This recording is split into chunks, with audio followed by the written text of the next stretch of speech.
Yo guys, what is going on? Blossom is back and welcome back to another episode of Overrated or Overpowered. You guys absolutely loved the first part and thank you so much for the support in that. Over 3,000 views, fantastic. Well, here we are in part 2 and then there's probably going to be a part 3 and I don't think anything more than that. But as always guys, if it's your first time here, what this series is about is that we take off our rose tinted glasses and see if these new cars in the new update are actually worth the hype. Now, in every single episode of Overrated or Overpowered, we look through 9 different cars in an in-depth fashion, and without further ado, let's get into the first one today. So, as always, the camera is off, and we start off with the Peugeot 406 Coupe Silhouette. Now, this car is interesting because there aren't a lot of slick tire cars that were added in EGT that are also, non-prize, but this is one of the few. 4.1, 90 handling, 100 when you max it out, and it has this MRA around the 80s. Is it worth the hype? Well, let's look at the times. Now, if you do not count the Lotuses, actually, they're both Lotuses, the Evora and the Elise, then the 406 Coupe Silhouette is decent. It is a better version of the Ford Mustang GTR in twisty scenarios. As you can see, the Peugeot is the better car for car park, G-force, indoor karting, and slalom. It does lose the hairpin karting and twisty circuit and the fast circuit to the Hyundai Envision, but then again, this isn't a full sample size. The moment I bring in the Lotus Evora and the Lotus Motorsport Elise, things change, and obviously the Peugeot 406 isn't the best car on offer anymore. So the one silver lining that I can talk about the Peugeot right now is that it is a better version of the Ford Mustang GTR. Okay, now moving on, the Peugeot 406 Coupe Silhouette. This is how it competes against French epics. And as you can see, it's not that great either, right? The French epics of lower RQ, like the Renault Laguna and the Peugeot 208, which, is summer games, and I think a lot of people could probably unpack at this time, seem to be better bargains. The Peugeot is the best for the G-force and the twisty circuit. The G-force is tied with the Laguna. Twisty circuit is standalone. Canyon Tour not bad as well. Again, you need to realize that I'm only comparing against French epics that are RQ74 and below, nothing higher.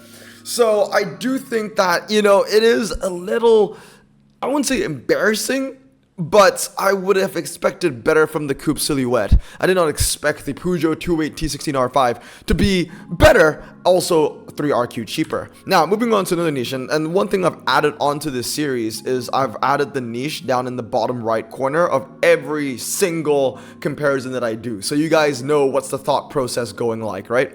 So this one is EGT, low ground clearance, and performance. And honestly, there's not much to compare with, EGT is a pretty crappy update, and there are not a lot of low ground clearance performance tire epics. This is basically all you get. There are no times for the Alfa, there are no times for the Peugeot 4002, and there are barely any times for any of the cars that are 74 and below.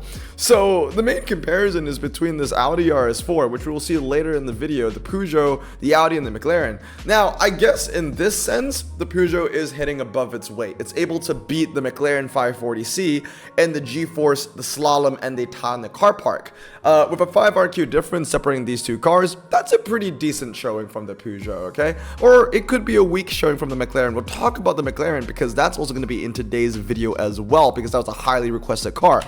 But overall, I think that, the Peugeot 406, although it has the glitz and glamour of that 100 handling if you max it out, and that slick tire and all that kind of goodies that come with a slick tire car, I just think it's slightly above average. It's great for car park, G-force, slalom, EGT, and that's about it. You take it out of European Grand Tour and it's an okay French car to use. I would say that it's actually a pretty good French car to use, but in a general sense, amongst all other epics within its RQ neighborhood and within its niche, it's just not that good, besides EGT and France, of course. Even in Peugeot itself, it loses to the RQ71, Peugeot 208 T16R5. So I think it's slightly above average. Okay, next car that I want to talk about is the Audi Q4 45 e-tron, probably one of the best super rares to come in this update, and I will tell you why. Starting us off is the rear-wheel drive standard medium and high ground clearance general niche. So basically, all countries are taken into account as long as you're rear-wheel drive with standard tires with a medium or high ground clearance. And the Audi Q4 45 pretty decent. I mean, it's the best car for city streets. Small, hairpin, twisty road, Monaco G-Force, Monaco hairpin, and Canyon Tour. It trades a lot of blows with the Hyundai Ioniq. So the Hyundai Ioniq is the best car for medium, car park, karting circuit, twisty circuit, rolling, and fast circuit.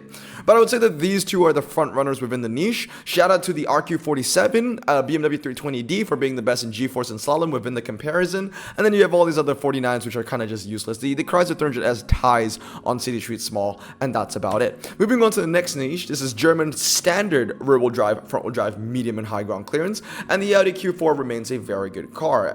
In fact, that and the BMW 320D Touring are really the only two that you need, and you don't need anything else. So I'm not going to be doing an overrated or overpowered version of this RQ49 Audi A6 Avant, although it's brand new. I mean, you can see that it doesn't win shit. So yeah, the Q4 looking pretty good, but okay, so now that we have established that this is a really good German standard rear-wheel drive, front-wheel drive, how about a German standard general? Like, just if you included four-wheel drives as well. Well, the photo disappeared. And the photo is back! I do not know what happened there, but I did refresh, and it's back now. So, this is the German standard super rare general comparison. So, I've added in the four-wheel drive cars. We've already seen that it's a pretty dominant car with the front-wheel drive and rear-wheel drive German cars. So, now they were bringing the four-wheel drive German standards, and as you can see, the Q4 45 still really good. Best car for both city streets, hairpin, twisty circuit, twisty road, fast circuit, Monaco hairpin, Canyon Tour Forest Road. Trades a little bit with the Volkswagen Phaeton and also with the 43 of all things Audi 90 Quattro being the best for G-Force and slalom because it's a lightweight car. But outside of that, the Audi Q4 e-tron, it's such a long name. I call it Q-tron almost sometimes, but it's a fantastic car. So I would say that it's good. I'm not sure if I'll give it Blossom Choice because at the end of the day, you know, if you put it in a general standard sense, if I put it up against four-wheel drive standard tire cars from other countries outside of Germany, then the Q4 probably wouldn't be the best of the best because it will lose to, like, I mean, if I put it in a broad, like super broad, like low ground clearance included, obviously that Caterham is going to be the best, right?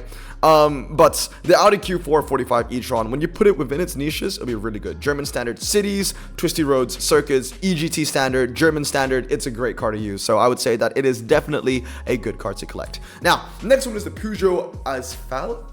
This was requested by a lot of people, including Ben and Super Play Noob and Westy, and they wanted me to review the Peugeot Asphalte. And of course, there's going to be a part 3 coming up. If you want to see some specific cars that I did not cover in part 1 and 2, feel free to comment down below as well. Peugeot, all right, well, it's good. I mean, for an RQ25, it is the best for car park and slalom and fast circuit rolling for some reason, against what I consider to be some of the best options to compare it against, like the 25 Mazda Miata, the 29 Lotus Europa, and the 29 Saturn Sky. The moment I bring in the Mazda Roadster NRA, it becomes the best, right? So basically saying the Peugeot is the second best for car park and slalom, only behind the Mazda. But you need to remember that the Peugeot is 25, the Mazda is 29, so the Peugeot is a massive bargain. The Mazda obviously is Blossom Choice. We knew this. It's fantastic. But the Peugeot, you know, being 4 RQ cheaper and it's able to hit those heights is really, really impressive. This is a twisty specialist general. That's it. I'm not limiting it to anything.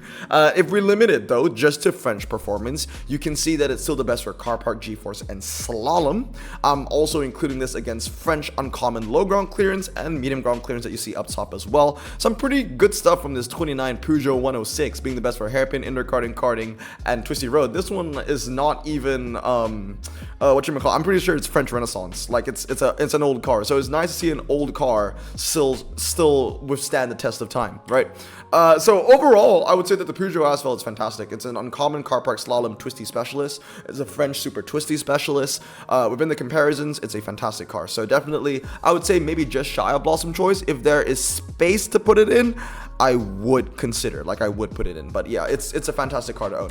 Okay, next one, the Audi RS4 Avant B8. The only reason why I'm putting this in here, if you watched my Rimac e-runner final video, I was just astonished by the fact that my legendary Audi TT could not beat a 1-star RS4 on a fast circuit. And I posted that, and some people were saying, oh yeah, but Blossom, the Audi RS4 is 87 MRA. Like they said it in a sense where it wasn't surprising that a 1-star 74 beat my no-star legend. So let's see if this car is actually actually good with its 87 MRA. I think you guys know where this is going, right? So we're gonna compare it low four-wheel drive performance in the drag. We'll put it in the drag first, because 87 MRA is gonna be good. No, it doesn't win anything. Not only does it lose against its RQ, equal in the Lamborghini Diablo. They're both four-wheel drive. They're both 74. They're both low. It also loses to the Audi RS6 Avant. One RQ more. That's the better option to use. It also has 85 MRA. So nothing special there. And then moving on to low four-wheel drive performance in the Twisty. Again, it doesn't win anything. It's like second best on car park within this comparison. That's cool. But outside of that, it just doesn't bring anything to the table. Loses to the Twisty stuff, to the Mitsubishi, and also to the Chevrolet Mirai, which is 2 RQ cheaper than the Audi itself. Here's another one. Low four-wheel drive performance in the wet. Again, loses to the Mirai, and if you take the Mirai away, it will still lose to the Audi RS6, and they kind of compete in the same places besides EGT. Now, I don't know how good the Audi e-tron GT4 is, because the owner didn't put a lot of times in here, so I don't know, but honestly, the Audi e-tron Quattro has a way lower 0 to 60 than the RS4. I think it's like 3.3 or something like that when you max it out, so yeah, overall, the only strength that this thing brings to the table is it beats my 0-star RQ80 TT on a fast circuit. Congratulations. I still think that this thing, like many Audis, are just incredibly overrated. Now, moving on to the next one, the Peugeot Fractal. This one looked good. I remember in my first ever opening in the new update, I got this car really early on, and I was like, yeah, this looks good. Let's see if I'm right. Well, we start off with the low four-wheel drive performance tire comparison. Within its RQ neighborhood, actually, we're going above, because we're comparing it against some 48s as well, 48s and 47s. And yeah, my oh my, Fractal, good freaking job, seriously.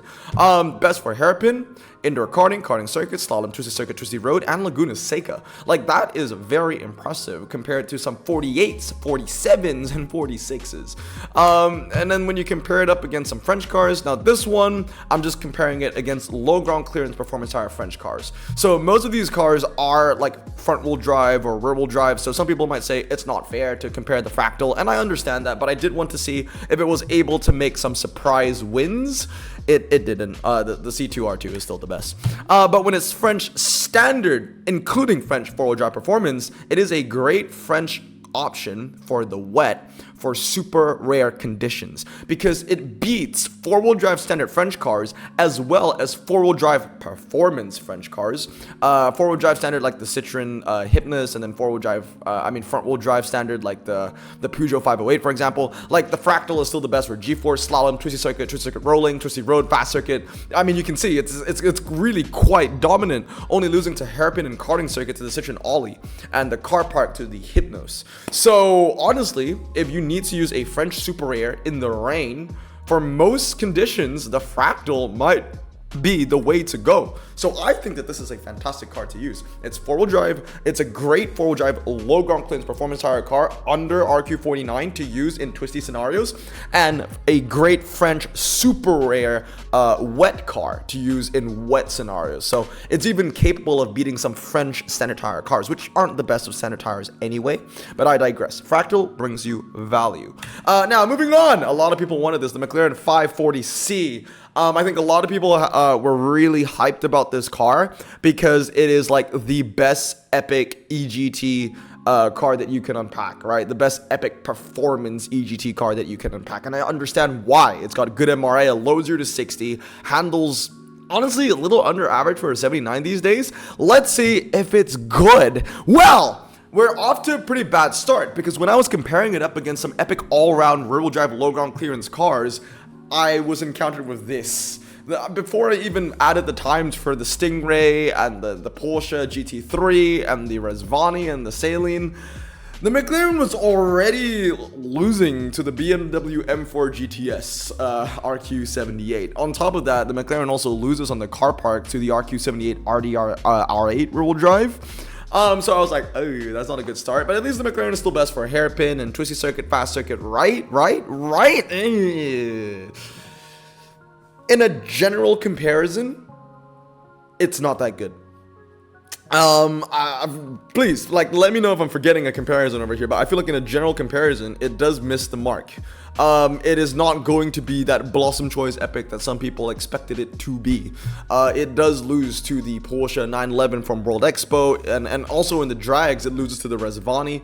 The Rezvani, I wouldn't even consider to be a drag specialist. I didn't even put the McLaren 540C against drag specialists like Superstock or Hellcat, Red Eye, or anything like that, right? These are what I consider to be all-rounders. Like, I could have put in some twisty specialist cars as well, like the Lotus Exige, for example, but I didn't do that. But the 540C, kind of sad, right? Only test poll. And again, if I did put it against a Hellcat, the Hellcat will beat it on the test poll as well. Putting it up against British cars only, again, not good, right? Literally, it's losing to 78s. It's losing to the Aston Martin Vantage. And if you put it in a drag scenario, it loses to the 78 Arash. So honestly, the only reason why I'm putting it slightly above average is A, if I call this car shit, everyone's gonna hate me. And honestly, I'm only putting it slightly above average because, you know, it has a chokehold on EGT epic performance. Besides car park G-force and slalom, think about the first car that we reviewed today, the Peugeot 407, I think, Silhouette, right? That was the best car for car park G-force and slalom, and it was beating this McLaren at 4RQ cheaper. I honestly now looking at those stats again, I do want to move the 540C down. I want to move it down. I don't think it's even above average. I think it's actually slightly under average, to be completely honest. You can hate me all you want, but I just don't think that this car is worth the hype. Yes, in EGT events, it's going to be great, because there's not a lot of EGT to use in terms of, like, if you need a rear-wheel drive performance tire car for the dry asphalt. There isn't many options. Obviously, the 540C is great. But in a general sense, or even within that British niche, it is not the best option. Hate me. Moving on, the Alfa Romeo Sportut. What a funny name, eh? Four-wheel drive and standard, so it sparked my interest. Against four-wheel drive standard tire, within its RQ range, not that fancy. Twisty road and forest road, that's about it. The car to look out for here is still the 31 Honda Kappa, and with the RQ30s, you got things like the Impreza to look out for as well. Still being a premier RQ30 four-wheel drive standard, in my opinion. Moving up against standard rare Italian cars of all drives, so rear-wheel drive, four-wheel drive, front-wheel drive, whatever. It's, again, it wins a little bit, you know. It never is the worst in any kind of scenario. The Alfa is the best for car park and twisty circuit, but it trades blows with, you know, everything else over here. But it's among the best, you know. It's the best in some cases. Then the next one is the standard rare SUV. I think this is where it performs the best in, because it's able to hit above its weight. I'm putting it up against some RQ33, some 32s, but the 30 Sportut is the best for car park, G-force, slalom, and twisty circuit. So I think where it really shines is among the SUVs, right? So overall, I think this one's slightly above average. It's an RQ saver. It's best when it's restricted to SUV and Alfa Romeo only. I can see this thing being very useful if it's Alfa Romeo 5 times in clubs and it's like Storm Chaser or the Twists and Turns. That's the wet variant. This might be very useful for an RQ saver. But outside of those very small scenarios, I don't think that the Alfa Romeo Sportut will be that useful. That being said, I do think it's above average. You can get value out of this. Now, moving on, the Audi S3 Saloon. A lot of epics in today's part, isn't it? The reason why I chose this is because it's on paper the best EGT medium ground clearance car that you can use, right? Medium ground clearance four-wheel drive car that you can use. There are some legendary options, but those are incredibly hard to fully upgrade. This one, I feel like for most players, there is a chance to fully upgrade and actually utilize as a fully upgraded car.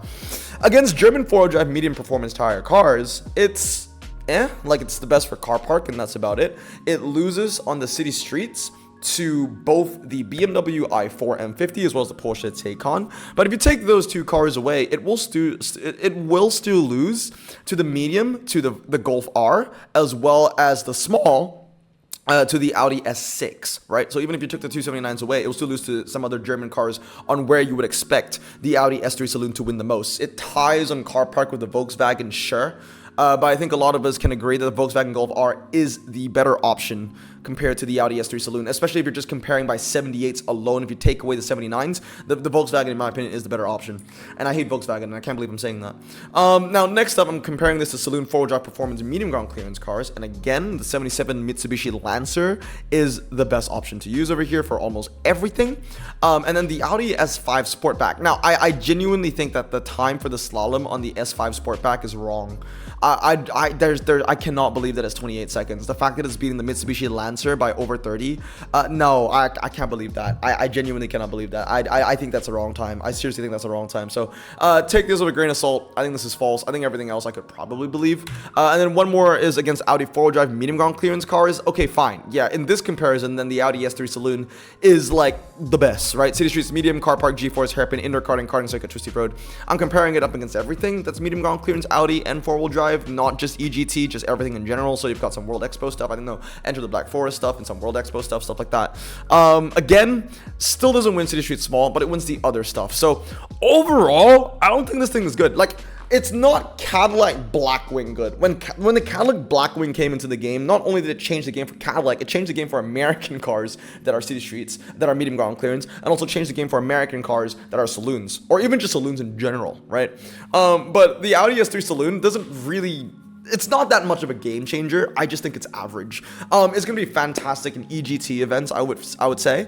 It's a decent, like, medium ground clearance Audi if you judge Audi alone, but if you compare it up against German cars, it's not that good. If you compare it up against saloons, it's not that good as well. So honestly, at most, average. And if you take away the EGT new update hype, even below average, I would say. Now, last but not least, we're gonna end off with a bang. The McLaren Speedtail is what we end off with today. This thing is a frickin' beast. 250 top speed stock. It has a 130 MRA. It's freaking insane. And I'm just comparing this against the best MRA non-prize cars. So it's a pretty big array, right? We go from like the RQ91 Zenvo all the way to like the RQ97 Bugatti Chiron. And this thing hits way above its weight. Best car for 150, 170, half mile, 1 mile, Tokyo drag. My goodness. Beating a Chiron, 7 RQ less, is impressive. Not only does it beat a Chiron, it beats a Regera, beats a Hennessy. It's good. That's what it is. It's good. In the twisty stuff, not so much, right? And comparing it up against some pretty big cars again and some very heavy hitters. I expected it to do pretty well in fast circuit, and honestly, all things considered, it does. It beats a Porsche 962C, for example. It even beats the Bugatti Chiron on a fast circuit rolling, not on fast circuit standing, but fast circuit rolling beats the Chiron. But it does lose to the Koenigsegg Regera. That being said, though, on a twisty scenario, if I'm putting it up against its RQ neighbors, so you know, within the 90s and 91s, then yeah, you would expect what I expected, which is the McLaren Speedtail being the best on the fast circuit. So one more thing that I wanted to compare the McLaren Speedtail to are the best of the Brits. So this, again, there's no RQ filter here, no RQ neighborhood. I'm putting it up against the best that the British can offer. And it's able to beat the Lotus Evija on 1 mile and test bowl, which is really impressive for a car that is 10 RQ cheaper and that anybody can unpack. So the Speedtail is honestly a fantastic inclusion. I'm surprised it's not a prize car, but at the same time, I'm kind of glad that it isn't, right?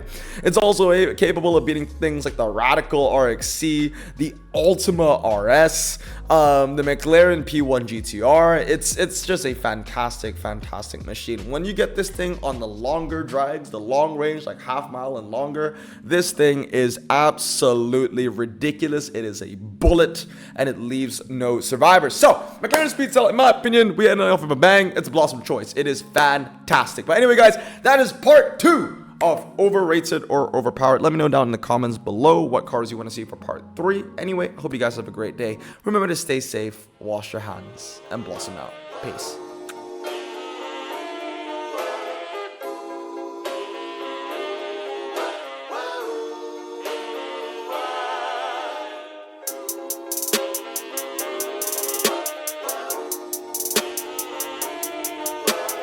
Bro, this song just makes me so happy. Me too. Imagine being Asian in the 50s, looking nifty, leather jacket looking sleek, look like Presley, look so deadly. Got a jukebox back at home, feeling jazzy, turn it on and play it slow, like the movies with the ladies. They so fine. Imagine being Asian in the 50s, looking nifty, leather jacket looking sleek, look like Presley, look so deadly. Got a jukebox back at home, feeling jazzy, turn it on and play it slow, like the movies with the ladies. They so fine. Sit back, relax in my Bonneville Pontiac. Hold